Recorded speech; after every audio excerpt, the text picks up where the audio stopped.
Hola, buenos días, presidenta, secretarios. José Leveña, de Publimetro. Hace 2 semanas el secretario de Infraestructura dijo que había un avance del 60% en el programa carretero. Me gustaría saber, en primer lugar, si la contingencia por las lluvias ha afectado en la implementación de este programa. ¿Programa de qué, perdón? El carretero, el que se presentó hace 2 semanas, que se dijo que había un 60% de avance, y si por el tema de las lluvias ha habido o va a haber algún retraso. Dices del 70% de avance de este año. De este año. De los programas. Exacto. Solamente hay una carretera, que es la Huejutla-Tamazunchale, no sé si esa la interrumpieron. ¿No? El programa carretero sigue trabajando, inclusive en Veracruz tenemos el puente de acceso al puerto, sigue avanzando conforme a sus tiempos. Igual el programa de reconstrucción en Guerrero, todo sigue avanzando normal. Ok, perfecto. Luego, para la secretaria Diana Montiel, hace 2 años usted estuvo también al mando del tema de las ayudas en Acapulco. Me gustaría saber qué aprendió en ese momento para implementar ahora por el tema de la contingencia en Veracruz, Puebla, Hidalgo, San Luis Potosí. Y también hace 2 años se habló que había un convenio con el gobierno de China, ¿no?, para entregar enseres, para saber también estos enseres de esta contingencia, de dónde provienen.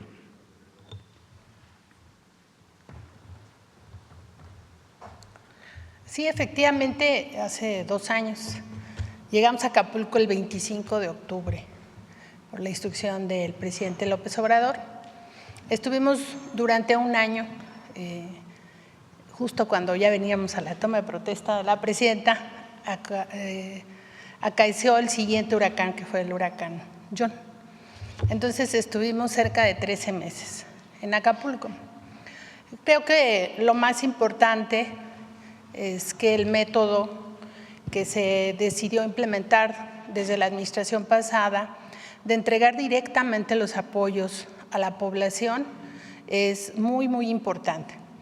Con este fenómeno que se está atendiendo, me ha tocado atender 18 y en todos o casi en todos son lugares donde han pasado fenómenos en otro momento y la gente nos dice que antes no se les ayudaba, porque lo que había era esta ayuda del Fonden, que era la ayuda humanitaria, lo inmediato y ya. Y nunca se terminaban las obras y nunca se concluían los reforzamientos de la infraestructura básica y mayor. Entonces, creo que el mayor aprendizaje es confirmar que la política que se ha implementado para ayudar a las personas, que se haga de manera directa, sin intermediarios, es fundamental para este programa, para todos, pero especialmente para este programa, porque las familias saben en qué van a invertir sus recursos y podrá avanzar de manera más rápida la rehabilitación, la reconstrucción de las comunidades.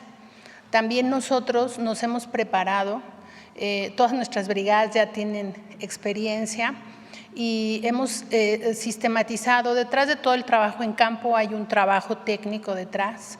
Tenemos preparados los formatos, los sistemas, el control de la información y también pues nosotros representamos un número importante cuando llegamos a las comunidades.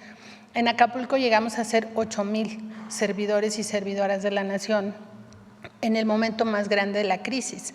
Y nosotros pues también tenemos que estar en un lugar y ya tenemos un grupo de trabajo que se encarga de la logística nuestra, un grupo que se encarga de coordinar los formatos, que es muy importante. Y quiero decir que acaba de concluir nuestra auditoría de estos programas del 23 y 24 y nos observaron 7 expedientes de un número muy importante de pagos y apoyos. Entonces, estamos siempre reforzando que los recursos pues tengan toda el soporte documental. De tal manera que para nosotros ha sido una experiencia muy positiva. De hecho, estamos escribiendo un libro desde entonces, porque es un método de trabajo, pero sobre todo una mística de trabajo de nuestros compañeros y compañeras, servidores y servidoras de la nación, que bueno, pues todo el esfuerzo nace de ahí, de jóvenes, mayoritariamente mujeres, que tienen convicción en ayudar a la gente. Así que pues creo que hemos aprendido mucho. Ya 2 años del huracán pues nos ha marcado en general al equipo de trabajo, porque pues sabemos ya también realizar los temas sobre la marcha. Nuestra presidenta pues nos ha dado la indicación de pagar inmediato, y eso es algo que se ha implementado ya con ella, y hemos sido más rápido en la entrega de los apoyos. Así que pues eso hemos aprendido y seguramente vamos a seguir aprendiendo.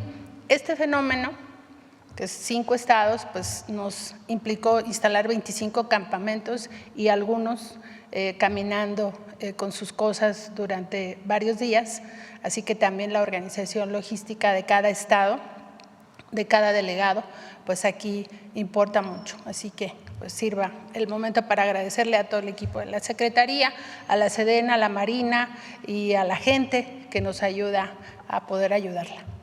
Gracias. En el caso de los enseres todavía queda, digamos, en la reserva de defensa, un número importante de enseres, y vamos a esperar a completar el censo para ver si se necesitan adquirir más. Presidenta, el pasado jueves Donald Trump y su gabinete dieron una conferencia de prensa. Se vuelven a incrementar las tensiones en el continente, especialmente en Latinoamérica. Él ha calificado al presidente Gustavo Petro, lo ha calificado como matón y mala persona.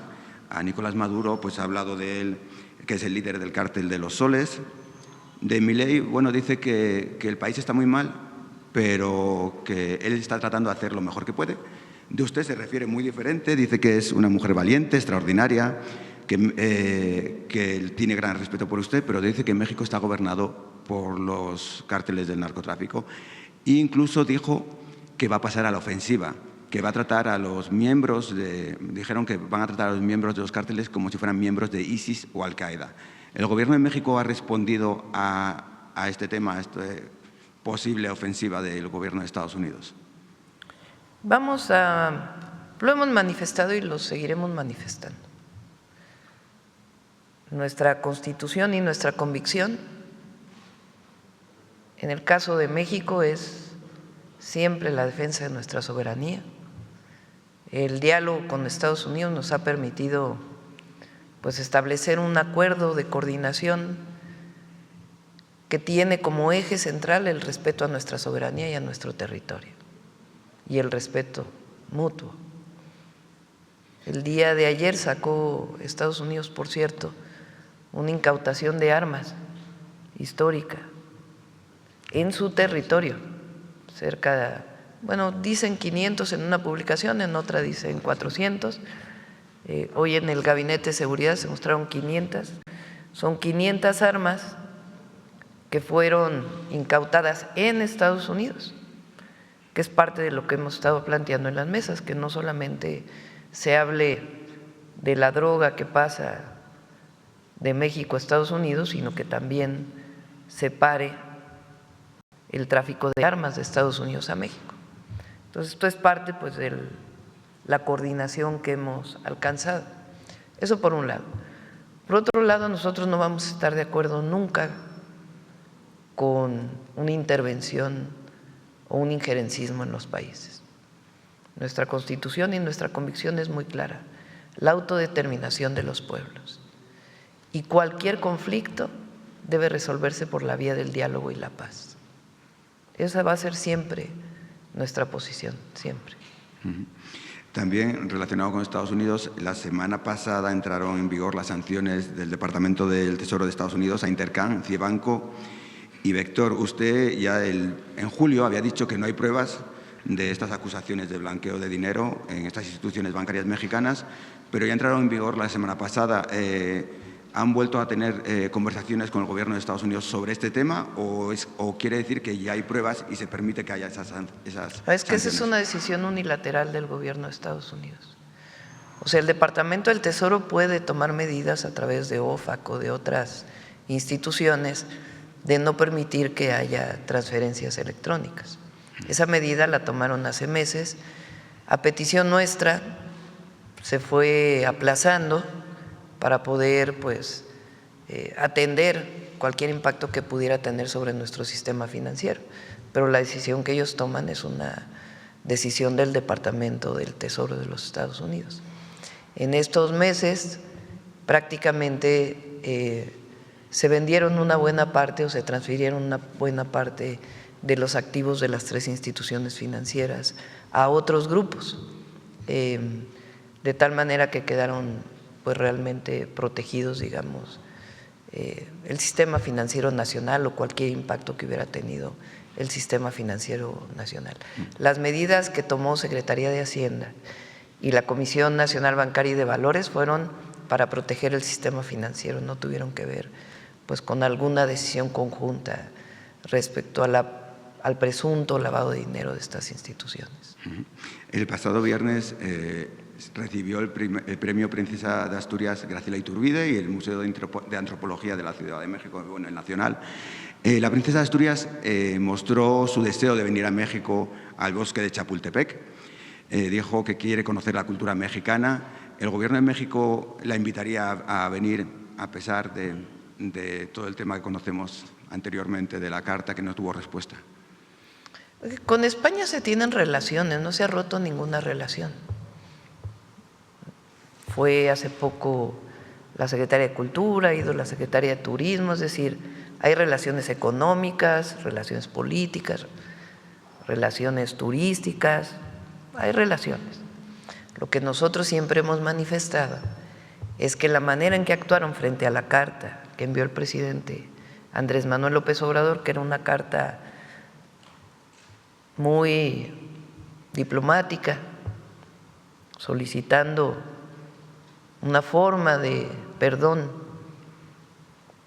por las atrocidades del pasado, que lo han hecho muchos otros gobiernos del mundo, fue contestada de una manera poco diplomática y al contrario con una campaña que hicieron contra el presidente López Obrador en España. Nosotros desde la campaña manifestamos que nunca estuvimos de acuerdo con la manera en que respondieron, pero además estábamos de acuerdo en la carta que había enviado el presidente López Obrador. Y pues todavía seguimos esperando esta respuesta. Ahora hay una exposición que está promoviendo la Embajada de México en España, junto con, o que fue aprobada, digamos, por algunas instituciones del gobierno español, de arte indígena, particularmente de mujeres. Entonces, nosotros seguimos promoviendo las grandes civilizaciones que llegaron antes de los españoles, que formaron nuestro país. Las seguimos promoviendo allá para que las y los españoles sepan la grandeza cultural de México. ¿Qué le diría a la princesa, ya que lo mostró públicamente, ¿no? este deseo de venir a México? Bueno, pues vamos a ver. Okay. Y ya por último, ya creo que otra semana más se emplaza, ¿no?, la presentación del Mundial en la mañanera. Ya si habría alguna fecha para que vengan los gobernadores y la jefa. ¿Cómo otra vez? Hoy lunes se va a presentar. Un poquito más el micrófono. Hoy lunes se va a presentar el Mundial, ¿no?, las actividades del Mundial. Otra semana más se emplaza, ¿no? Sí, va a ser en la semana. Lo vamos a presentar en la semana. Había unos detalles todavía ahí de las actividades sociales y deportivas que vamos a hacer en todo el país que todavía no estaban acabadas de cerrar y por eso decidimos esperar. Ya por último, su opinión sobre las elecciones legislativas de Argentina en el que ganó el partido oficialista. Bueno, pues ahí están los resultados. Vamos acá, Hans. Buenos días, presidenta. Hans Salazar, de Noticiero en Redes. Preguntarle sobre estas declaraciones de Ricardo Salinas Pliego. Ya aquí se ha dado una postura muy clara, pero preguntarle qué es lo que usted está leyendo respecto a esta querer enredar y querer hacerlo de esta manera como lo hizo el fin de semana, si es una narrativa que quiere cambiar y hacerse la víctima como siempre se ha hecho. Bueno, primero, y es muy importante porque también hay que mencionarlo, están las declaraciones de Zedillo, un reportaje, una entrevista que le hicieron, en donde dice que en México no hay democracia y que nosotros estamos, nuestro movimiento, el que triunfó con el 60% casi de los votos en el 2024, y que el pueblo de México ha reconocido y sigue reconociendo, él opina que estamos acabando con la democracia. Que si se fijan es un poco la idea del autoritarismo supuesto del gobierno de México. En México hay democracia. México es un país democrático, es de los países más democráticos del mundo. En México elegimos al Poder Judicial, al Poder Legislativo y al Poder Ejecutivo. ¿Quién lo elige? El pueblo. Dicho por Lincoln, la democracia es el gobierno del pueblo, por el pueblo y para el pueblo. Eso es la democracia. La democracia se refleja también en las libertades, la libertad de expresión, la libertad de reunión, la libertad de hablar de la presidenta, del expresidente, la libertad de expresión al máximo. Nunca antes en nuestro país, digan lo que digan, había habido tal libertad de expresión. Nosotros que vivimos las épocas del PRI autoritario, de los fraudes electorales, podemos decir, sin temor a equivocarnos, que es el momento de mayor democracia en México y de mayor libertad. Eso para empezar. Hay absoluta libertad de expresión. Aquí no se censura a nadie. La secretaria de Gobernación no le habla a ningún medio para decirle, por favor, deja de hablar mal de este o del otro, o la Coordinación de Comunicación Social. Libertad de expresión, de reunión, de manifestación, y no hay fraudes electorales. ¿Cómo fue el del 88? ¿Cómo fue el del 2006? ¿Cómo fue la compradera de votos del 2012? Hay democracia y hay libertad. El mejor momento de la democracia y de la libertad en nuestro país. Eso para empezar. ¿Qué libertad? ¿De qué libertad hablan ellos? La que no lleva ninguna responsabilidad. La libertad implica responsabilidad. La libertad no puede ser que no se pague impuestos. La libertad tiene que ver con un Estado de Derecho y con cumplir con las leyes.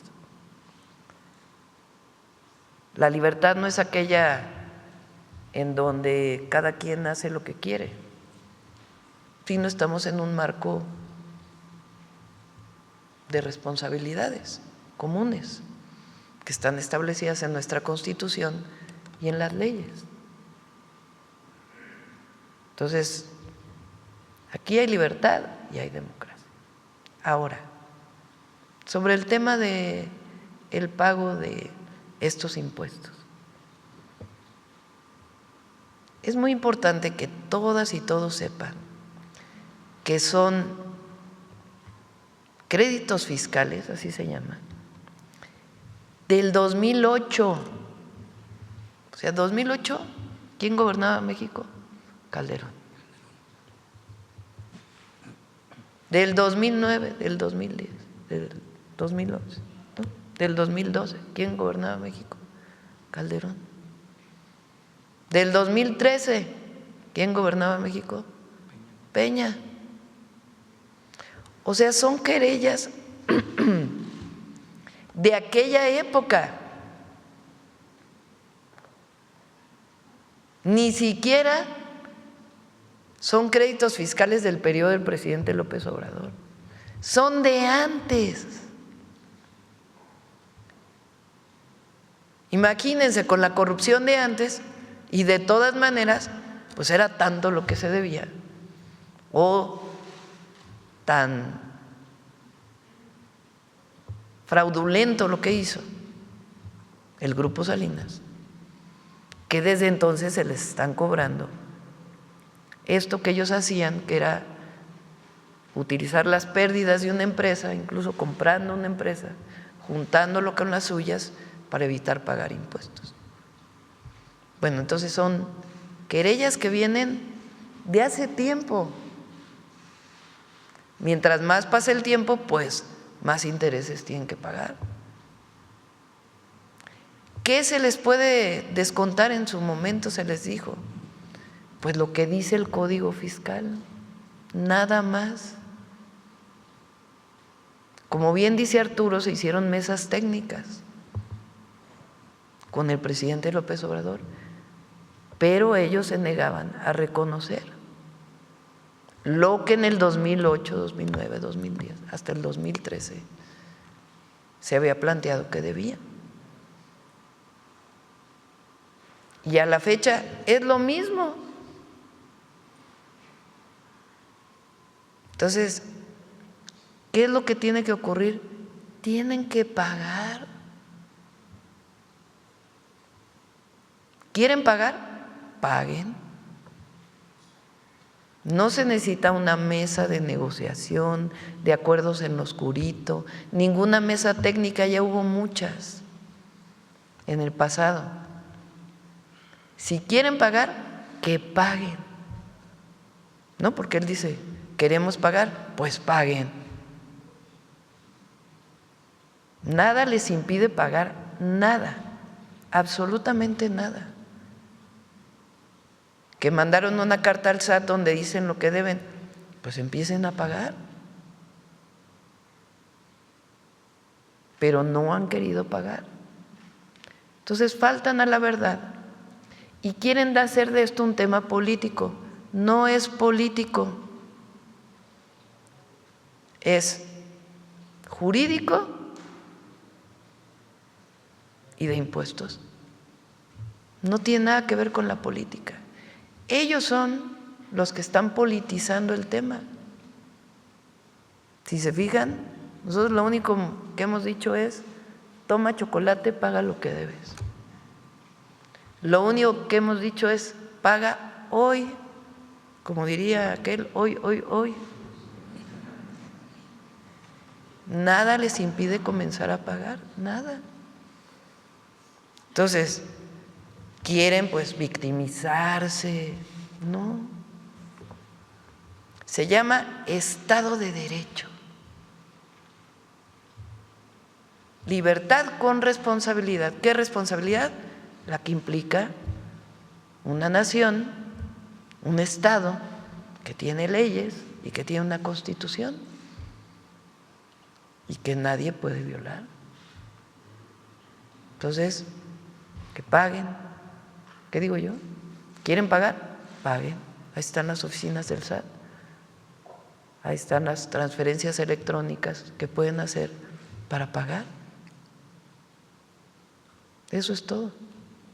Si en un momento dado en estos adeudos fiscales, porque pues es dinero lo que se tiene que entregar, aclarar, transparentar, y que ellos estuvieran, por ejemplo, en la necesidad de poner en prenda o en, pues sí, para el pago, no sé cuál sea la palabra correcta, la propia televisora, ¿eso también se podría hacer? En el Código Fiscal, el Código Fiscal, si ustedes lo leen, viene exactamente cuáles son los procedimientos en caso de la resolución de la Corte. Es un proceso que no es de 2 días, 3 días, es un proceso que lleva su tiempo. Incluso en el proceso se le dan muchas oportunidades a las empresas para poder resarcir pues, la deuda que tienen. Entonces, ahí viene clarito cuáles son los pasos, qué pasos se tienen que seguir. Pero que no politicen un asunto que tiene que ver exclusivamente con el Estado de Derecho, con que se pague lo que deben desde el 2008, 2009, 2010, hasta 2013, que se pague. En una siguiente pregunta, Presidenta, usted ya tocó precisamente, digamos, las declaraciones, por lo menos las últimas, que ha insistido precisamente el expresidente Ernesto Zedillo sobre esto que ha dicho que la oposición y expresidentes siempre reiteran luego, ya se acabó la democracia, está por acabarse la democracia, ya casi no hay libre expresión, pero se puede manifestar libremente y así hay una serie de contradicciones. El tema también se vuelve, y ellos mismos lo han llegado a mencionar, el 27, digamos que es la próxima elección a nivel nacional, en este caso para la Cámara y para otros cargos. ¿Usted prevé que este tipo de, digamos, el regreso en temas políticos, por lo menos declarativos, de expresidentes, ahora el PAN, con su, pues, dicho por ellos, relanzamiento, que han dicho que van a defender y van a presumir los activos o lo positivo de Calderón, porque, pues, bueno, yo en lo personal no sé qué vayan a presumir, pero ellos dicen que van a presumir pues todo lo que han hecho, etcétera. ¿Usted ve en todo ello que vengan actores políticos pues que ya no están en la escena y que traten de incidir en lo que tiene que ver hacia el 27? Es muy probable. El relanzamiento ahora del PRIAN pues no les funcionó mucho, ¿no? Ni los comentócratas lo reconocieron. Y digo del PRIAN porque reflejan lo que fue 36 años de neoliberalismo, en donde gobernó el PRIAN. Ahora incluso recupera el PAN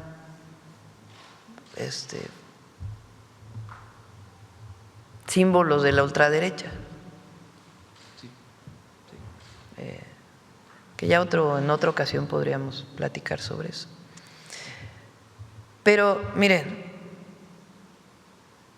1988, cuando Salinas de Gortari es el candidato del PRI, y desde antes viene una ruptura en el PRI, lo que se llamó la corriente democrática, encabezada por el ingeniero Cuauhtémoc Cárdenas, Porfirio Muñoz Ledo e Ifigenia Martínez.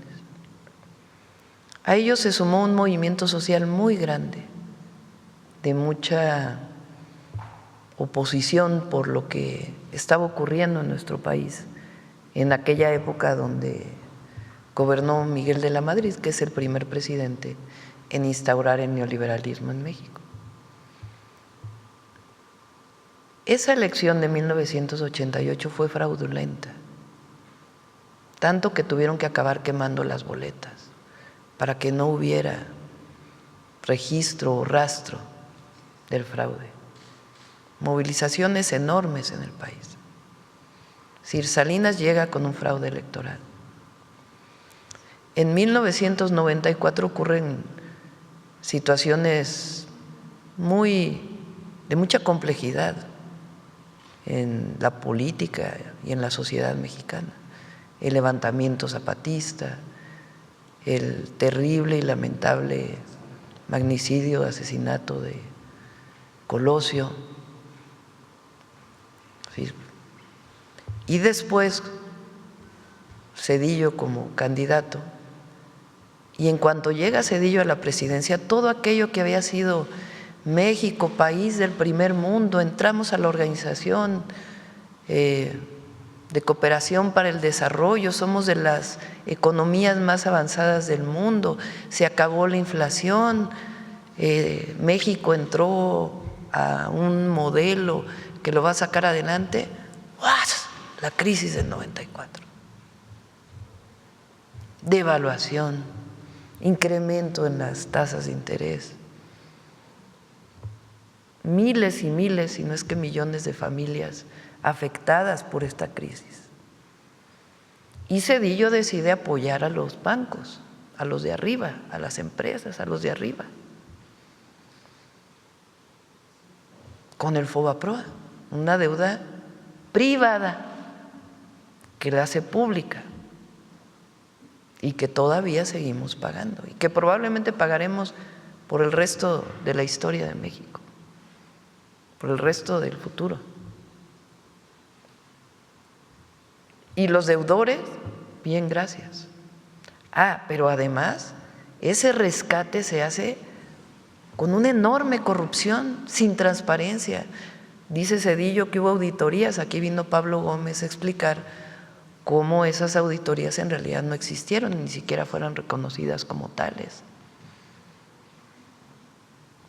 El libro del entonces dirigente Andrés Manuel López Obrador sobre el Fobaproa tiene detalladísimo a quienes nunca se debió rescatar y se les rescató en una de las operaciones más oscuras.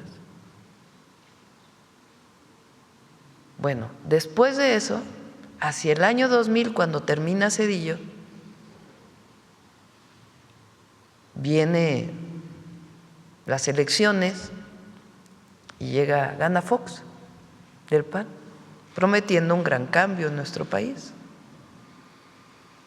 Tiempo después, el candidato del PRI de aquella época, Labastida, escribe un libro y dice en su prólogo, como lo hemos presentado aquí varias veces, que en realidad al PRI pues nunca se le apoyó, porque Zedillo negoció con Estados Unidos para que le dieran un crédito para resolver el problema de la crisis económica del 94 provocada pues en esta de transiciones a transiciones, en esta transición entre Salinas y Zedillo, pacta él un crédito con Estados Unidos y después Labastida dice que en ese pacto se pactó la transmisión de poderes al PAN. ¿Cuál democracia? Después viene el 2006, después de que Fox se traiciona a sí mismo y a lo que dijo que era con el desafuero de Andrés Manuel López Obrador, viene el 2006 un nuevo fraude electoral. ¿Contra quién es el fraude? Contra el pueblo. No es contra López Obrador o el ingeniero Cárdenas en su momento, contra el pueblo, contra la decisión del pueblo. Entra Calderón, la guerra contra el narco, la violencia en el país, termina Calderón, entra Peña.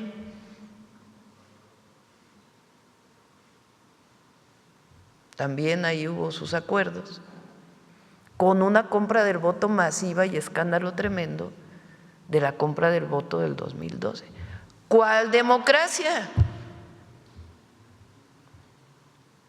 El neoliberalismo en México se impuso con 2 fraudes electorales y la compra del voto, sin respetar la voluntad popular. Así fue. Esa es la verdadera historia. Ahora nos viene a decir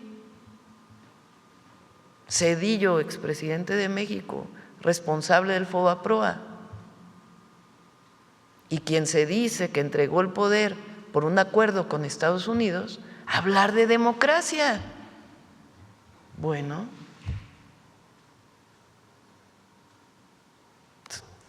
que el pueblo decida quién lo gobierna. Eso por un lado. Y por otro lado, el tema económico. Ellos están en contra de los programas de bienestar. Incluso se atreven a decir que son clientelares. Son derechos del pueblo de México. Hoy el pueblo de México tiene muchos más derechos de los que tenía antes. Uno de ellos se llama pensión universal para el adulto mayor o para las personas mayores. En México, cualquier persona que cumpla 65 años tiene derecho a una pensión alimentaria. ¿Qué tiene eso de corporativo si es universal? Si es para todas y para todos. Gracias a ello hay millones de personas que pueden comer. Recuerdo un campesino en Coahuila, en uno de los eventos en la campaña, incluso por ahí debe estar en las redes, que me dijo llorando, una escena muy emotiva, un hombre mayor, que me dijo, dígale a nuestro presidente que gracias a él comemos. Sí, para millones la transformación significó una mejor calidad de vida. Para empezar, alimentación. 13.5 millones de mexicanas y mexicanos salieron de la pobreza. Eso es lo que algunos no quieren entender y quieren regresar al pasado de privilegios y corrupción. Ahora andan con la cantaleta de que el gobierno del presidente López Obrador fue corrupto. Bueno, ¿de dónde hubieran salido los recursos para todas las obras públicas y para los programas de bienestar si hubiera habido corrupción? Que si hubo un caso u otro, pues no hay impunidad. Pero en esencia, la cuarta transformación significa acabar con el régimen de corrupción y privilegios que había en el neoliberalismo o en imposición del neoliberalismo. Eso es lo que algunos no quieren entender, pero México, para bien de todas y de todos, para bien de todas y de todos, México cambió.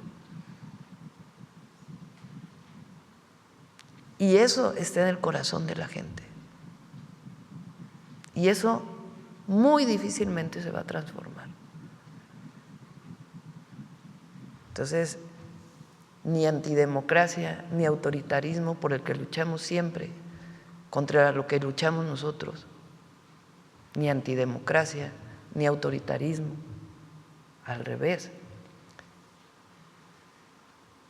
El movimiento de transformación siempre ha luchado por la democracia, por las libertades, por la igualdad y por el bienestar del pueblo y su independencia y soberanía. Gracias, Presidenta. Ya por último, preguntarle a propósito de todo esto que se permitió en nuestro país con estas políticas neoliberales de libre mercado, pero también se dieron a diestra y siniestra concesiones en las minas, lo que se detuvo precisamente con el gobierno del expresidente López Obrador y continúa igual. Hay el caso, ya lo había expuesto, ya se avanzó sobre la mina Los Filos, así se llama, en Carrizalillo, Guerrero. Es una empresa canadiense, Equinox Gold, que se ha ya de entrada clausurado esta mina por parte del gobierno federal, algo también inédito porque no había habido, de acuerdo al registro que hemos visto, incluso la gente lo ha agradecido. Pero hay otra parte que continúa. Bueno, aquí vienen dos preguntas ya concretas. Primero, pues la gente se dedica al campo, se dedica a sus animalitos para poderse alimentar, para poder sobrevivir. Pero como les están pagando una renta esta empresa y que ahora se niega por todo este conflicto legal, hay mucha gente que está diciendo, ¿y ahora qué vamos a hacer? Porque se tienen que resarcir estas afectaciones gravísimas a sus tierras, ya prácticamente se vuelven estériles en todo sentido. Entonces, preguntarle concretamente si se tiene planeado algún programa para dar un acompañamiento con la comunidad para solucionar esto, porque la gente, pues de por sí la pobreza en Guerrero, en varios estados en particular, como este caso en Carrizalillo, pues para poder que la empresa pues tenga que estar asumiendo el costo, porque es un costo gravísimo, un costo social, un costo de esta comunidad que piden justicia porque pues se quedaron prácticamente sin nada. Y la otra pregunta de las minas, es de este mismo tema, si usted había comentado que al primer ministro canadiense le iba a entregar una lista, bueno, así lo entendí, si no, si me puede corregir, Presidenta, de mineras canadienses que no estén cumpliendo en México pues con con la ley, con lo legal y que esté afectando comunidades. Serían mis últimas dos preguntas, Presidenta, y le agradezco. Sí, en el primer caso vamos a pedirle a Secretaría de Medio Ambiente que hable con las comunidades para ver cómo apoyamos. Y en el segundo caso tengo que checar si sí lo envió Relaciones Exteriores. Estoy casi segura que sí, ya se envió, pero no tengo la certeza, pero lo revisamos. Muchas gracias, Presidenta. Gracias.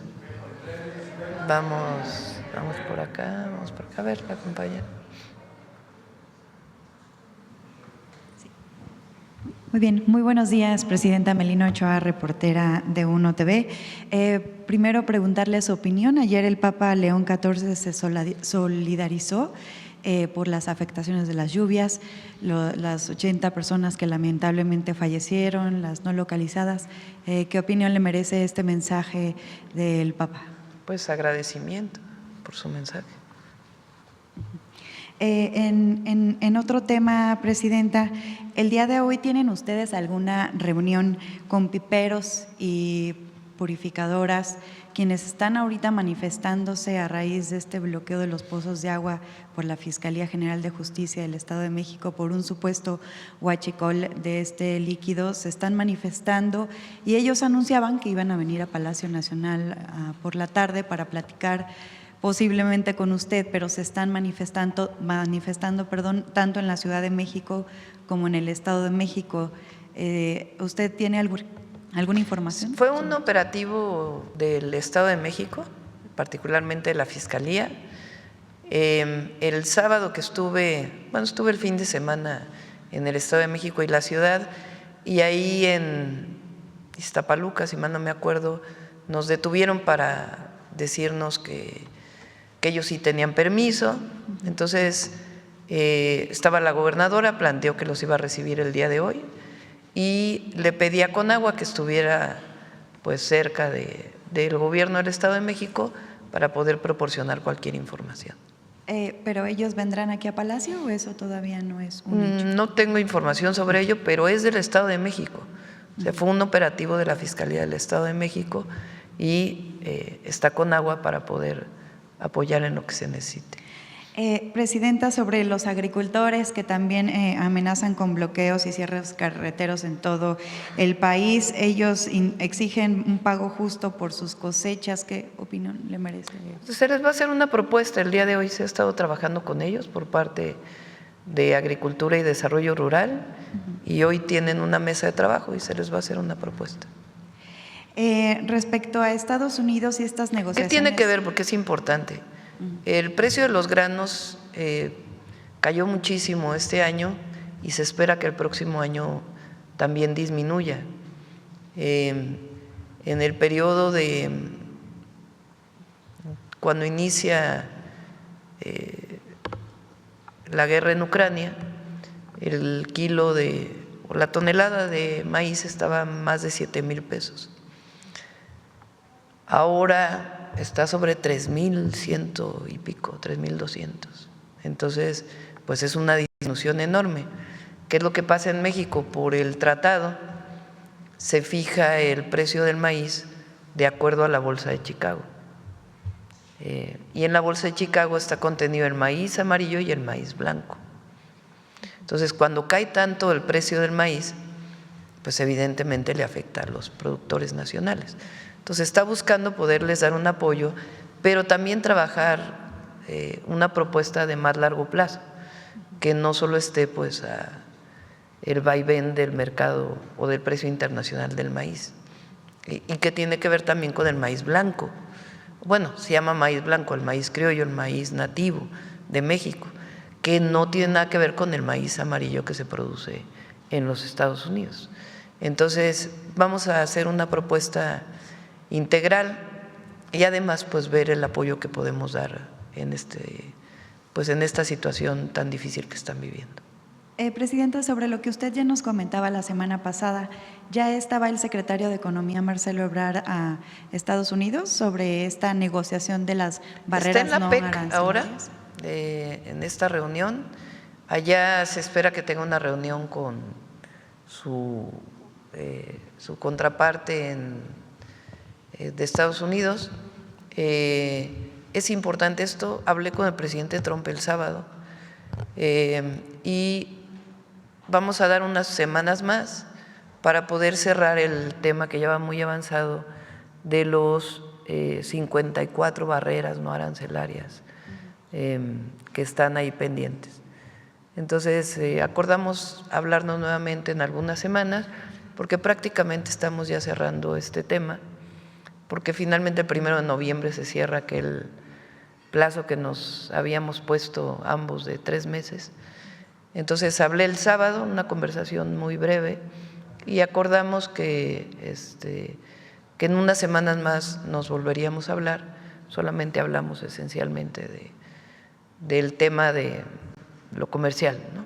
Entonces, y acordamos que siguen trabajando. Así. Sobre migración o seguridad ya no hablaron. No, ya prácticamente no tocamos ese tema, pues tenemos un entendimiento y nos volveremos a hablar para el tema comercial pues en próximas semanas. Por último, Presidenta, en el tema de salud, la semana pasada ya registraban más de 5,000 casos de sarampión. Entendemos que hay una campaña de la Secretaría de Salud Federal al respecto. ¿Van a reforzar? ¿Hay un brote? ¿Se ha intensificado esto de los casos de sarampión en México? Lo ha explicado varias veces el secretario de Salud. Le pedimos que vuelva a emitir una tarjeta. Y ya por último, estamos a como 2%, 2.7% de que el sistema Cutzamala llegue a un 100%. Este año pues le fue muy bien, pero ¿qué acciones habría pues para evitar, ¿no?, derrames de estas 3 principales presas? Sí, le pedimos a Efraín que pueda informar también. Le agradezco. Gracias. Bueno, a ver, ¿quién más? Para acá, para acá. ¿Quién más? A ver, compañero. Acá. Tú que vienes de gris, él. Se me olvidan sus nombres, discúlpenme. Sí, Javier Pérez, Javier. Presidenta de HCTV Noticias y Neurona Digital Noticias. Presidente, estuvimos precisamente en los puentes aéreos, ahí en Veracruz, en las zonas más alejadas de las montañas, en el Álamo, en lo que es Poza Rica. Pues vimos la operación que tienen ahorita la Sedena, la Marina, la Guardia Nacional. Fuimos testigos de primera mano y tanto de recorrer las zonas, del avance principalmente de lo que se está haciendo, las zonas afectadas en las montañas, pues destrucción de caminos, pero algo más allá de eso, Presidenta, la ciudadanía, los campesinos, la gente que vive en las montañas están muy agradecidas, no nada más con las Fuerzas Armadas, sino con la labor que ha emprendido usted a través de las órdenes que usted ha dado a las Fuerzas Armadas para llevar a cabo el apoyo. Le mandan un mensaje ahora sí que desde el Álamo, Poza Rica y las montañas, prácticamente que en la parte de abajo de las montañas algunas poblaciones fueron arrasadas por el agua, pero sobre todo me llamó la atención la solidaridad que tienen ahorita el pueblo de México con las Fuerzas Armadas y con su gobierno. A flor de piel, con lágrimas en los ojos, le mandan el mensaje de agradecimiento y me permito pues enviárselo en este momento. Hay una parte, Presidenta, en donde medios de comunicación han pues hecho noticias fake de que no llegaba la ayuda, que las despensas, algunos decían que iban a estar marcadas por el partido político o por su gobierno. Sin embargo, pudimos constatar que se entrega la ayuda en bolsas transparentes, sin ninguna dedicatoria, sin ningún logotipo tanto de gobierno o de algún partido. Sin embargo, nos comentaban algunos pobladores que sí, algunos partidos, que no es Morena obviamente, les han enviado despensas con el logo de su partido, ¿no? Entonces, es eso en este caso. Y también, Presidenta, pues la recuperación, el avance de lo que es la energía, el sistema eléctrico al más del 90% que trabajan. 100% ya. Ajá. En algunas zonas, pues hace unos días todavía no llegaba, sin embargo, pues ya prácticamente llegó el internet precisamente también para la comunicación de todos estos lugares. Me permito darle todo este tema porque pues algunos partidos políticos no han hecho presencia y han denostado su gobierno, han denostado incluso a la misma gente. Sin embargo, le digo, fuimos testigos del avance que ha tenido casi 24 horas trabajando las Fuerzas Armadas, junto con empresarios que no se ha dicho qué empresarios, no quieren que se sepa, pero se han sumado a la recuperación de todas estas zonas en los 5 estados del país. Su opinión, más que nada, y el mensaje que usted le podría dar a la ciudadanía, que para mí, y si me permite un punto de vista muy personal, es la primera vez que me toca cubrir, a diferencia de otras circunstancias parecidas en el país, este tipo de situaciones, en donde está muy marcado el agradecimiento al gobierno federal, a las Fuerzas Armadas, a la misma ciudadanía que se ha sumado a donar colchonetas, enseres domésticos, empresarios que no han levantado la mano para decir yo soy el que doné esto, sin embargo han colaborado con maquinaria, mismas aeronaves, incluso yates o lanchas para dar auxilio, y están agradecidísimos. Lo tengo que decir tal cual, porque varios compañeros fuimos a las zonas de desastre, y quisiera saber el mensaje para toda esta ciudadanía o estas personas afectadas, que algunos hablan náhuatl, no hablan español, hablan en idiomas, y le mandaron mensajes en su idioma de agradecimiento, Presidenta. Primera pregunta. Pues como diría Mújica, hechos, no palabras. No ha descansado ni Jesús, ni Ariadna, ni todos los equipos, el secretario de la Defensa, de la Marina, CFE y muchísimos compañeros que nombramos de responsables en distintas áreas y que han estado de lleno. También, repito, los 5 gobernadores, los 4 gobernadores y la gobernadora de Veracruz, también de primera, han estado al 100. Y pues como ven, el nivel de afectación estamos revisando frente a otras situaciones que ha habido. Los niveles de afectación que hubo ahora son, por lo menos en Hidalgo, no hay memoria pues de una afectación como la que se vivió ahora. Es el estado con mayores problemas para la llegada de los caminos. Hay caminos que prácticamente ¿Desaparecieron? Tianguistengo, por ejemplo, la llegada de Tianguistengo a la cabecera se puede, pero Hidalgo se caracteriza por tener muchísimas poblaciones muy pequeñas, alejadas particularmente, bueno, en el norte del estado. Y hay carreteras que prácticamente desaparecieron. O sea, hay que levantar kilómetros y kilómetros del desgaje de la tierra, del desgajamiento de los cerros. Y están trabajando día y noche sin parar, además en condiciones pues muy complejas. Los puentes aéreos que se hicieron para que nadie le faltara alimentación, agua. Ayer se llegó en Ilamatlán, que es el municipio, la única cabecera municipal que seguía cerrada en Veracruz. Y ustedes vieron aquí pues lo que fue el desgajamiento de ese cerro, impresionante, y ya hay paso por tierra. Y yo siempre he dicho que, y ahora que lo he visto de manera directa, decimos que la defensa, la Marina son pueblo uniformado. Y es mucho más profundo que la sola frase. El pueblo de México es generoso. La generosidad del pueblo es algo único de nuestro pueblo. Pueden estar pasando penurias, siempre darán la mano a su familia y a la familia vecina para apoyarla. Así esté lejos, se da la mano para apoyar.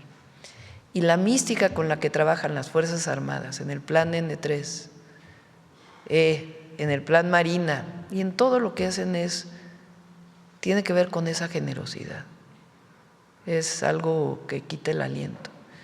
Los trabajadores de CFE arriesgando su propia vida para poder llevar el servicio eléctrico a las comunidades más alejadas.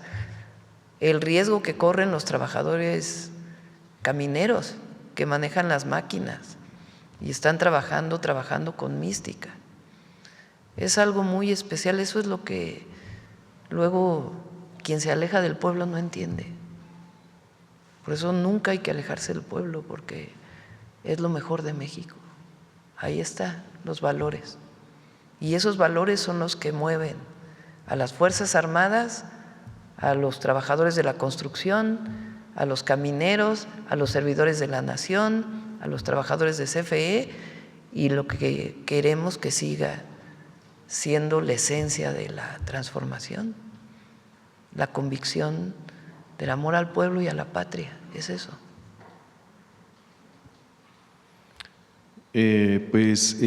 No me queda más que decirle que pues hay mujeres que caminan ahorita 4 horas para conseguir, aparte necesitan ellos pues ropa, pañales, leche, cosas que no van dentro de lo que es lo que le están dando como despensa, ¿no? Entonces, por esa parte, el apoyo a la ciudadanía, porque los caminos sí están hechos pues pedazos, tienen que caminar entre veredas, entonces… Ahora ya se abrieron, ¿quedan cuántos en Hidalgo? A ver si pones el…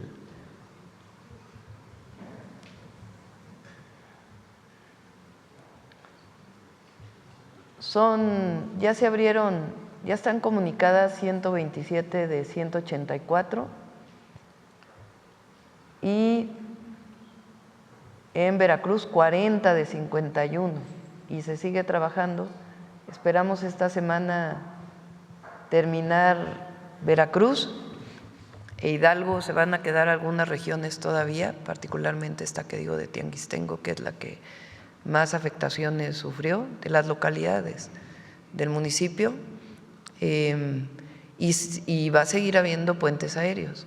Ahora se está enviando también otro tipo de apoyo. Por ejemplo, en las comunidades de Veracruz, muchas de ellas indígenas, nos dijeron ya no queremos las despensas que lleven latas, sino que por favor mándenos maíz y frijol. Y algún otro insumo, y ya se está llevando maíz, frijol, harina de maíz. Ahora las despensas están más completas también para llevar una parte de artículos sanitarios. Entonces está apoyando en todo lo que se puede. De hecho, fuimos testigos también estuvimos junto con las Fuerzas Armadas, nos llevaron a los lugares donde repartían precisamente en un Black Hawk, que le caben alrededor 2 toneladas. Cada viaje era de 500 kilos de maíz, 700 kilos de frijol aproximadamente, y así viaje con viaje, más enseres y cosas así, ¿no? Entonces está trabajando muy bien, Presidenta. En este mismo sentido, en las comunidades más alejadas, Presidenta, el tema de la educación, el 11 de septiembre pasado, recordemos, se firmó un convenio, y saco alusión a esto porque en las comunidades más alejadas, pues los estudiantes tienen que ir a las cabeceras municipales a estudiar, ¿no? Caminan horas enteras. Este convenio de colaboración del 11 de septiembre, que fue firmado entre la SEP, ATD y Comisión Federal de Electricidad y la Secretaría de Energía, para conseguir que cada una de las casi 19,000 telesecundarias y más de 3,200 bachilleratos a lo largo del país puedan tener internet gratuito, que era lo que se buscaba desde el sexenio del presidente Andrés Manuel López Obrador. Pues de acuerdo con este convenio, no sé si nos podría explicar precisamente la meta de las instituciones educativas que serían conectadas en el 2026 y cuánta tecnología o cuál para asegurar la calidad de internet en las escuelas, sobre todo en las regiones más alejadas. Mañana viene Mario, mañana viene Educación, y si quieren que él nos platique de la conectividad de las escuelas. Sí. Esto le comento también, Presidenta, porque precisamente la comunicación fue muy necesaria en todos estos eventos, y quienes tienen la oportunidad de comunicar no lo hicieron. Lo que son televisoras se dedicaron a denostar en vez de pues poner a disposición sus sedes en las localidades donde tienen transmisión, repetidoras prácticamente. No fueron para, y lo digo a título personal, no fueron para ofrecer sus bases de comunicación, sus sistemas para comunicar a la ciudadanía entre ellos, y había desinformación más que nada en este mismo sentido, Presidenta. Ya tampoco. Cada quien. Por último, Presidenta, pues en Zacatecas ha habido una ola de asaltos, agresiones al sistema de transporte de gaseras, más que nada Gas LP, resalta en un municipio con mayor incidencia, en Juan Aldama. Me gustaría saber si hay algún operativo o a plantear algo su gobierno o un plan que exista conjunto con autoridades estatales, federales, para evitar este tipo de situaciones, ya que obviamente pues están quejando ya mucho los transportistas, sobre todo de Gas LP, ya que se han cerrado las puertas a los grupos organizados prácticamente con el proyecto de nación que busca también. Lo revisamos porque, bueno, Zacatecas es de los estados donde más han disminuido los homicidios, y vamos a ver este tema que dices del robo. ¿Es robo? Es asaltos y sobre todo extorsión también. Y lo revisamos y le hablamos junto con el gobernador, prácticamente, que también buscan el apoyo del gobernador para asistir. Lo revisamos con gusto. Gracias, Presidente. Sí. Vivienda. A ver, ¿quién más? A ver, vamos a ver del compañero y luego para acá, si quieres. Acá, la compañera. Muy buenos días, Presidenta. Santiago de Llano, de Ecos Media MX, el Liberal de Tamaulipas y el Horizonte de Baja California Sur. Presidenta, la semana pasada en Veracruz, el director general del Infonavit, Octavio Romero Oropeza, dio un informe, una declaración importante en relación a que anunció un paquete de medidas extraordinarias por más de 4.400 millones de pesos para apoyar a las familias afectadas por las lluvias. Si bien esto incluye créditos de emergencia y apoyos directos de 25,000 pesos por vivienda, estas acciones como tal, Presidenta, forman parte de una estrategia nacional permanente para atender desastres naturales con mecanismos rápidos de apoyo de vivienda y reconstrucción. También había mencionado la semana pasada, me parece que la CONAVI estaba involucrada también para apoyar a las familias damnificadas. Bueno, como lo mencionó Ariadna el viernes, ¿verdad? Apenas el viernes. Son 20,000 pesos que se dan de un primer apoyo. Ahora llevamos pues más de 1.400 millones de pesos que les han llegado de manera personal a cada hogar, a cada vivienda que tuvo algún daño por las lluvias. Después vienen apoyos que van desde 25,000 hasta 70,000 pesos, dependiendo del daño que hayan tenido, además de por lo menos 2 despensas, y después el apoyo que puede venir para las viviendas que fueron pues totalmente destruidas o para las viviendas que necesitan reubicación. Ahí es donde entra la CONAVI y el Infonavit, porque hay viviendas que están en el lecho del río y que pues tienen que reubicarse para que no vuelva a vivirse una circunstancia así. Para ello pues ya está entrando particularmente la SEDATU, que tiene que identificar estas viviendas que tienen que reubicarse a partir de los dictámenes de riesgo. Ese es, digamos, el apoyo a las personas, además de los enseres domésticos. Este es el apoyo a los hogares, además va a haber un apoyo para los comercios y también para las parcelas que en donde se perdió la cosecha o que quedaron inundadas y que requieren pues reposición o algún tipo de apoyo para recuperar la producción en estas parcelas. Entonces son los apoyos que se van a dar, y además estamos trabajando pues un esquema de recuperación económica. Se va a hacer un empleo, le llamamos Construyendo Futuro, no solamente de jóvenes sino también de adultos, por 4 meses para que ayude a la limpieza fina de todas las localidades, entre otros apoyos. Y lo del Infonavit se inscribe en este programa integral. Presidenta, en su visita de ayer al tren El Insurgente y viendo la supervisión del avance de la obra, y por supuesto también analizando que al final fue una obra que se anunció desde el 2012, en el sexenio del el expresidente Enrique Peña Nieto, y que si bien empezó su construcción en el 2014, o sea, prácticamente ya más de una década desde que inició la construcción. Presidenta, ¿qué lección deja este proyecto sobre la manera en que se administraron los recursos públicos en aquella época, en el pasado? ¿Y cómo contrasta su modelo de obra pública ordenada, austera y sin corrupción frente al derroche y desorden con que se manejó este tren durante los sexenios anteriores con el neoliberalismo? Uy, ese tren tiene una historia. Cuando llegamos al gobierno, estaba Jesús en la Secretaría de Obras y Servicios del Gobierno de la Ciudad de México. Ese tren va de poco antes de Toluca hasta el observatorio. La parte hasta el límite con la Ciudad de México la construyó la Secretaría de Comunicaciones y Transportes entonces, y después la retoma la Secretaría de Infraestructura, Comunicaciones y Transportes del gobierno del presidente López Obrador.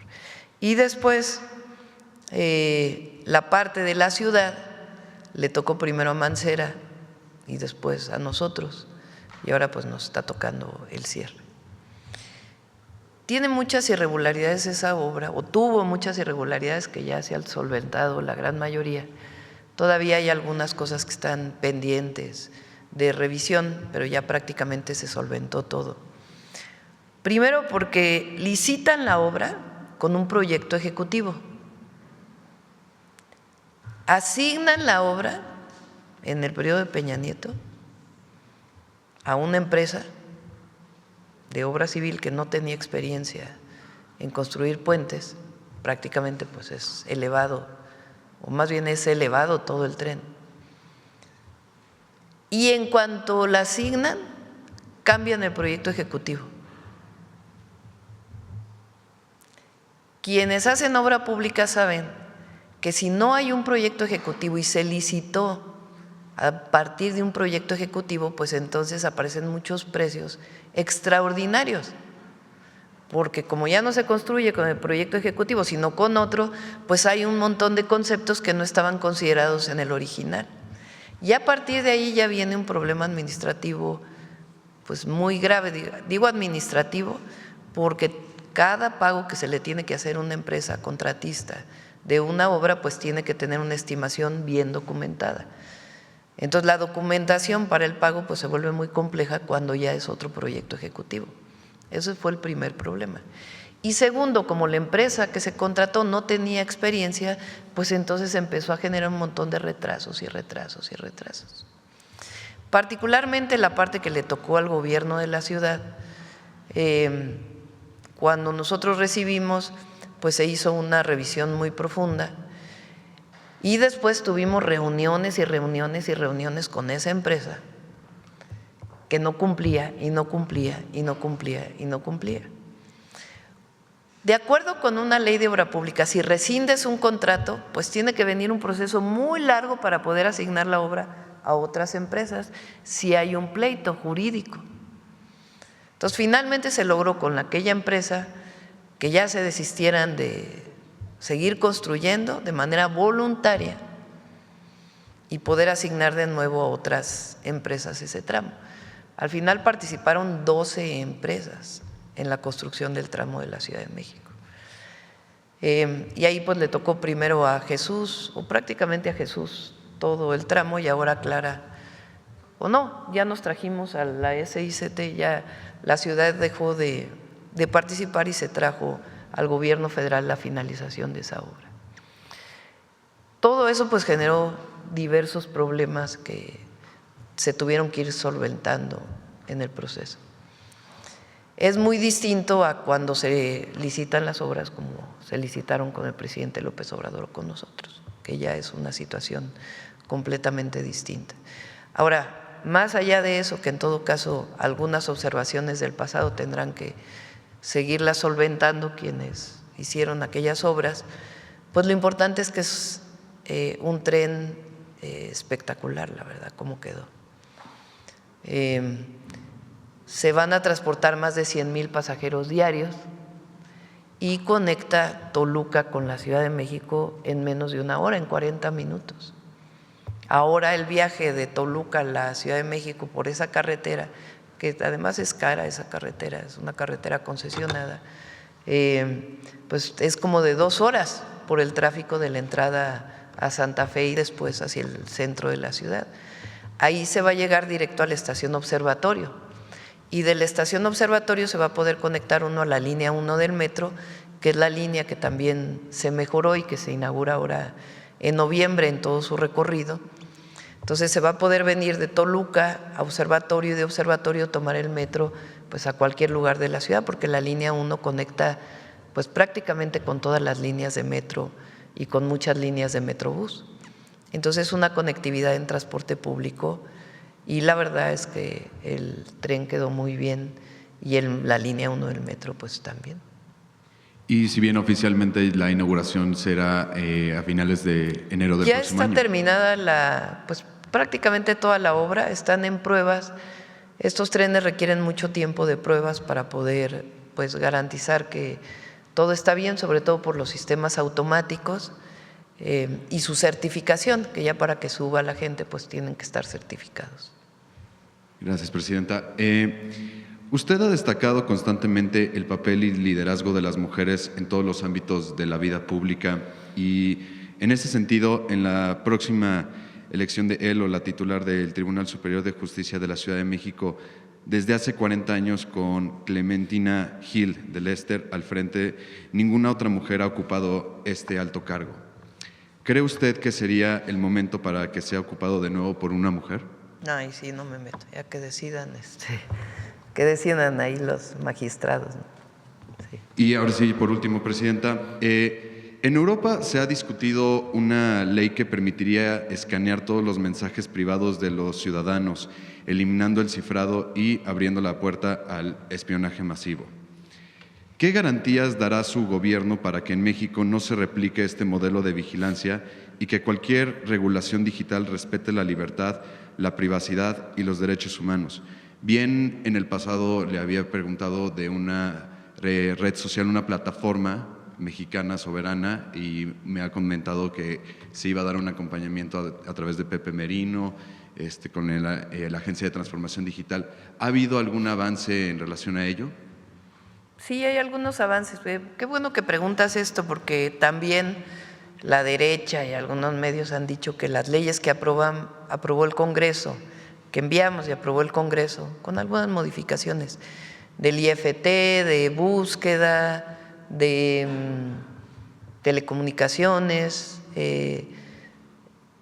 tienen que ver con vigilancia, espionaje, con que vamos, incluso aquí el detector de mentiras lo dijo el miércoles pasado, es falso.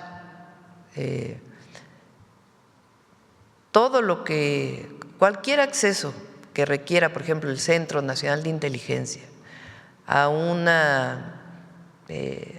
teléfono, tiene que ser autorizado por un juez. El CNI no puede hacer ninguna investigación por ley o no puede acceder a un teléfono por ley si no es a través de una orden judicial. Incluso no se puede utilizar en un juicio alguna prueba contra un presunto criminal si no viene la aprobación de un juez para alguna intervención telefónica que tiene que ser proporcionada por alguna de las empresas telefónicas que existe. Eso siempre lo tiene que ordenar un juez. No hay ninguna otra forma que se pueda utilizar, incluso, repito, en un juicio, a menos que venga la autorización del juez, no puede presentarse como una prueba. Eso en primer lugar. Segundo, ahora que se va con la CURP, que puede tener datos biométricos de manera voluntaria, tiene que ser autorizado por la persona que sus datos biométricos pueden entrar en la base de datos y solamente pueden utilizarse dentro del marco de la ley. Y también ahora, pues con este nuevo modelo que estamos esperando, la nueva regulación de esta nueva Comisión de Telecomunicaciones, para que los chips no se puedan adquirir sin identificación en los teléfonos, que va a ayudar mucho a la seguridad. Las bases de datos las van a tener las telefónicas, no las va a tener el gobierno, y solamente se puede acceder a ellas en caso de solicitud o autorización de un juez. Entonces, están resguardadas, no hay ningún espionaje a ninguna persona. También la pregunta iba un poco también en torno, Presidenta, que muchos de nosotros periodistas usamos los medios alternativos. Vaya, usted usa los medios alternativos de comunicación, las plataformas para la difusión de la Mañanera del Pueblo. Al final son plataformas de empresas extranjeras. Si bien no le preocupa que pudiera haber en algún momento una censura por parte de estas compañías a través de estas redes sociales. Es lo que preguntabas, la segunda parte. Sí está trabajando Pepe Merino en este nuevo desarrollo. Ya va a venir pronto Pepe a informar de varios temas que estamos desarrollando. Muchas gracias, Presidenta. Gracias. Bueno, vamos aquí la compañera, dije, ¿verdad?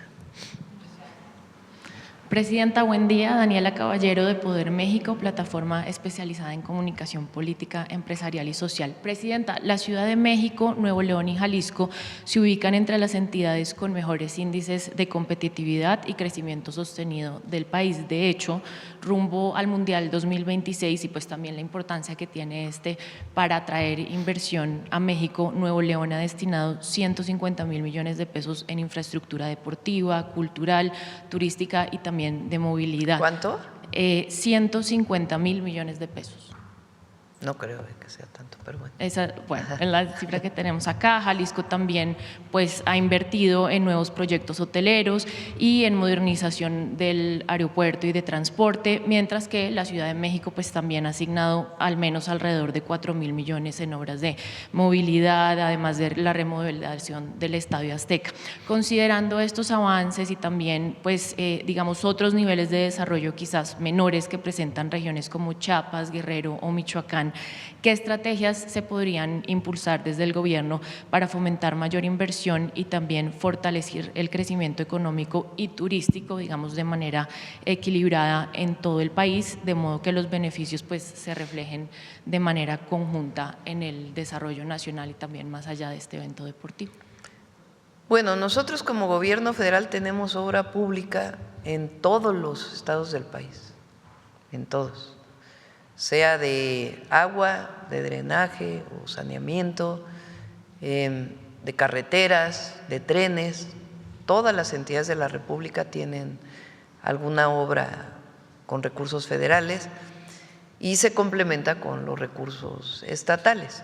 Evidentemente, pues cada entidad de la República desarrolla autónomamente sus proyectos de desarrollo y ellos definen pues cuánto recurso le destinan a la infraestructura pública.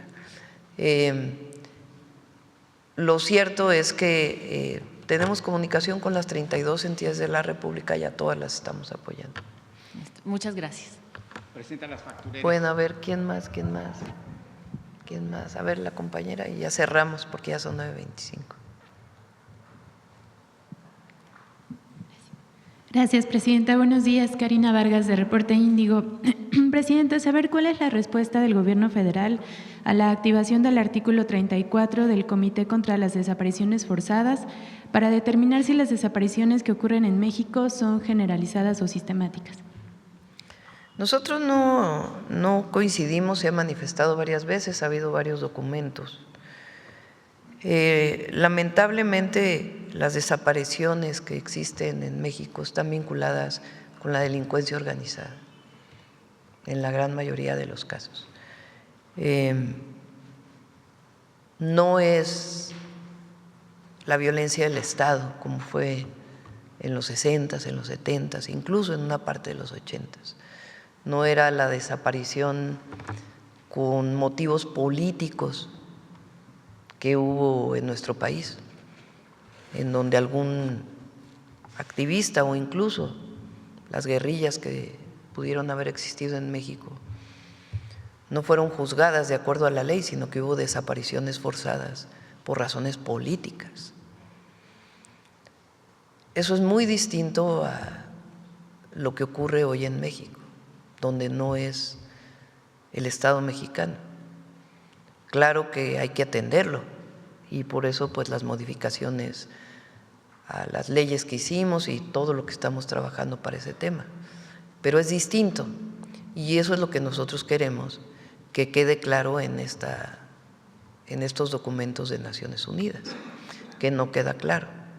Eso se ha manifestado varias veces y seguimos pues trabajando con ellos para que sea reconocido de esta manera. Presidenta, en este sentido, ¿se ha tenido un avance en el acuerdo que se tuvo en el Consejo de Seguridad en el que se convocó a los congresos estatales a homologar sus normativas de acuerdo con lo establecido en las disposiciones federales en materia de desapariciones y búsqueda de personas? ¿Cómo otra vez? Sí, ¿hay algún avance en el acuerdo que se tuvo con los gobiernos estatales para que los congresos homologuen sus normativas? Sí, va avanzando. La próxima reunión de seguridad o traemos a los compañeros para que puedan informar. Sí, los congresos se han homologado. Sí, se han activado diversos protocolos y se está, pues la nueva comisionada de búsqueda está trabajando muy de cerca con los colectivos. Gracias. Y ayer se dio a conocer la detención de un ex policía ligado al caso de Ayotzinapa. Saber si además de esta captura hay más avances en esta investigación y si ya hay fecha para la próxima reunión con los familiares de los jóvenes. Sí, hay varias detenciones muy relevantes y vamos a esperar primero a comentarlas con los familiares, con las madres y los padres de los jóvenes desaparecidos de Ayotzinapa para poderlo comentar públicamente. ¿Hay una fecha ya para la próxima reunión? Creo que no hay fecha, pero es en noviembre. Habíamos quedado en noviembre, pero la comentamos. Arturo, ¿tenemos fecha? Aquí estás, Arturo.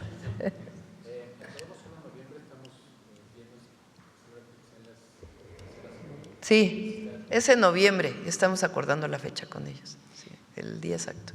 Muy bien. Y, Presidenta, hoy se publica en Reporte Índigo una nota sobre los casos de corrupción cometidos en el Infonavit entre 2012 y 2018 y de acuerdo con solicitudes de información, los casos son tantos que tuvieron que ser categorizados y se espera que aún se descubran más. Primero saber qué le ha comentado el director Octavio Romero sobre el avance de las 150 denuncias penales que hasta junio se habían presentado, según lo que dijo aquí. Pues la Fiscalía, sería muy bueno que informara a la Fiscalía de los avances. ¿Podría emitir alguna tarjeta? Pues la Fiscalía. Muy bien, y de acuerdo con estos datos, de acuerdo con los datos obtenidos vía transparencia, la intermediación falsa o coyotaje es el ilícito con mayor denuncias ante la Fiscalía en estos casos del Infonavit. Actualmente, ¿cómo se está previniendo que se lleven a cabo estas acciones? Pues aquí se ha informado en la mañanera, hay una campaña permanente de SEDATU, del Infonavit, de CONAVI, lo repetimos a todos, cualquier trámite con el Infonavit es de manera directa, no se requiere ningún intermediario como era antes, que se requerían abogados especializados para litigar los créditos o alguna otra circunstancia. Es una atención directa y si se quiere acceder a algún crédito, también de manera directa. No se permiten intermediarios. Gracias. Y finalmente, saber si ya se comunicó o qué mensaje le envía a Sanae Takaichi, quien se convirtió en la primera mujer en ocupar el cargo de primera ministra en Japón. Bueno, pues ahí siguen avanzando las mujeres. Seguimos. ¿Ya se comunicó con ella? No, enviamos una carta por parte de Relaciones Exteriores. Muchas gracias. Sí. Gracias. Gracias a todas y a todos. Vamos con humanismo mexicano. Fue una llamada muy breve, él iba de viaje. A mí me interesaba pues que no llegara el 1 de noviembre sin que nos hubiéramos comunicado y que estuviéramos de acuerdo en que nuestros equipos seguían trabajando y esencialmente fue eso. Es decir, bueno, nos llamamos en cuanto los equipos terminen lo que están revisando en este momento y acordamos eso. Sí, es decir, seguimos trabajando y no hay ninguna situación por lo pronto en donde pudiera haber el 1 de noviembre algún arancel especial. Digo, siempre hay lo que pueda ocurrir con el presidente Trump, pero fue una llamada cordial y los dos acordamos en que íbamos muy bien. Incluso dijimos, vamos muy bien en los temas de seguridad, en los temas de migración y en el tema de comercio. Acordamos y acordamos también llamarnos en las siguientes semanas para ya pues buscar cerrar el acuerdo antes de que inicien las negociaciones de la revisión del tratado. No, fue, repito, una conversación muy breve en donde lo que nos interesaba a nosotros pues era acordar que que el presidente Trump estuviera tanto, igual que su servidora, de que en efecto siguen trabajando los equipos y que nos comunicaríamos pues en las semanas siguientes. No, de la llamada que tuvimos es que vamos muy bien y que nos hablamos en algunas semanas. Gracias. Bueno, gracias a todos. Vamos con Humanismo Mexicano. Muchas gracias, con su permiso, Presidenta. Es un honor estar nuevamente aquí con todos ustedes para recordar aquellos personajes y acontecimientos de nuestra historia que inspiran al humanismo mexicano. Y el día de hoy me gustaría iniciar retomando una frase muy famosa de Vicente Guerrero que dice: la patria es primero. Y es que esta frase refleja la convicción y entrega total con la que muchos hombres y mujeres abrazaron la causa independentista. Entre ellos podemos ubicar a Pedro Moreno, un personaje que vamos a recordar el día de hoy. Fíjense que Moreno era un criollo hacendado de buena posición económica que, fiel a sus ideales liberales y progresistas, sacrificó sus tierras, sus recursos y su propia vida por el movimiento de independencia. De hecho, hay que mencionar que bajo el liderazgo de Pedro Moreno, la causa insurgente sobrevivió en el Bajío entre 1815 y 1817. Pero no lo hizo solo. Moreno contó con el apoyo de Mina, un personaje interesantísimo que también vamos a conocer el día de hoy y que puede considerarse un libertario internacional. A 208 años de la emboscada que resultó en la ejecución de Moreno y el encarcelamiento de Mina, hoy vamos a reivindicar las aportaciones de estos dos insurgentes al movimiento de independencia. Veamos la cápsula de video, por favor. Después de la prisión y muerte de José María Morelos, en 1815, el movimiento insurgente vivió el momento más difícil de la lucha de independencia. La resistencia se limitaba a acciones guerrilleras en el sur por parte de Vicente Guerrero, Guadalupe Victoria y Nicolás Bravo. En el Bajío, la lucha fue dirigida por un próspero hacendado de origen criollo, nacido en Santa María de los Lagos en 1775, llamado Pedro Moreno, quien acudió al llamado de la patria en 1812, cuando organizó a los campesinos de los Altos de Jalisco y Guanajuato en una notable campaña militar. A los 19 años, Moreno se graduó como bachiller en el Seminario de San José, en Guadalajara, pero abandonó la carrera sacerdotal. Cuando cumplió 24 años, se casó con Rita Pérez Franco, con quien formó un hogar de 9 hijos y firmes convicciones libertarias. Rita fue su compañera de vida y lucha por la patria. En enero de 1816, Moreno y sus fuerzas se atrincheraron en el fuerte El Sombrero, donde resistieron los embates realistas durante más de 18 largos meses, hasta que el 24 de junio de 1817 se le unió Francisco Javier Mina, un general español que decidió unirse a la causa mexicana después de conocer al padre Servando Teresa de Mier, un patriota de valor incalculable, y de reunirse con Simón Bolívar en Haití. El compromiso de Mina con la lucha por la libertad no era nuevo. En 1809 fue herido peleando contra el ejército de Napoleón y estuvo preso durante 4 años en París. A su salida, volvió a España, donde combatió el restablecimiento del absolutismo del monarca Fernando VII. Huyó a Londres, donde se enroló en la expedición de patriotas exiliados para fortalecer la lucha por la independencia de México. En enero de 1817, Mina desembarcó en Soto la Marina acompañado de 300 combatientes y realizó brillantes acciones militares antes de unirse a Pedro Moreno. Juntos derrotaron a los realistas en San Juan de los Llanos, donde resistieron un mes más los embates del enemigo. El 8 de agosto, Mina rompió el cerco realista y 10 días después lo haría Moreno. El 19 de septiembre, el virrey ofreció un indulto a Moreno, quien lo rechazó. Los héroes nunca traicionan sus principios. El 25 de octubre, junto con Francisco Javier Mina, Pedro Moreno atacó la ciudad de Guanajuato. Sería su última ofensiva juntos. 2 días más tarde, el 27 de octubre, fueron emboscados por el enemigo en el rancho El Venadito, donde fue asesinado Pedro Moreno González de Hermosillo, defensor de la patria. Mina será conducido al Fuerte de los Remedios, en Pénjamo, donde sería fusilado el 11 de noviembre. Los restos de ambos descansan en la Columna de la Independencia. En 1829, el Congreso del Estado de Jalisco decidió que Santa María de los Lagos fuera renombrada como Lagos de Moreno, en homenaje a su más ilustre hijo. Moreno y Mina entregaron vida, al igual que muchas más mujeres y hombres, por construir una patria libre y soberana. Su ejemplo nos enseñó que la lucha por la libertad va más allá de las fronteras y el compromiso del humanismo mexicano con los principios de libertad, igualdad y fraternidad. Moreno y Mina son un ejemplo de lucha congruente. Por ello es que debemos mantenerlos en nuestra memoria histórica y, por supuesto, en las bases del humanismo mexicano. Muchas gracias. Nada más para que quede claro el tema voy a recordar lo que él subió a su… Hablaremos con México durante los próximos 90 días con el objetivo de firmar un acuerdo comercial dentro de ese plazo o incluso más. ¿Se acuerdan que ese fue el… Entonces, lo que acordamos es que estamos trabajando, que vamos muy bien y en unas semanas nos volvemos a llamar. Gracias a todas y a todos.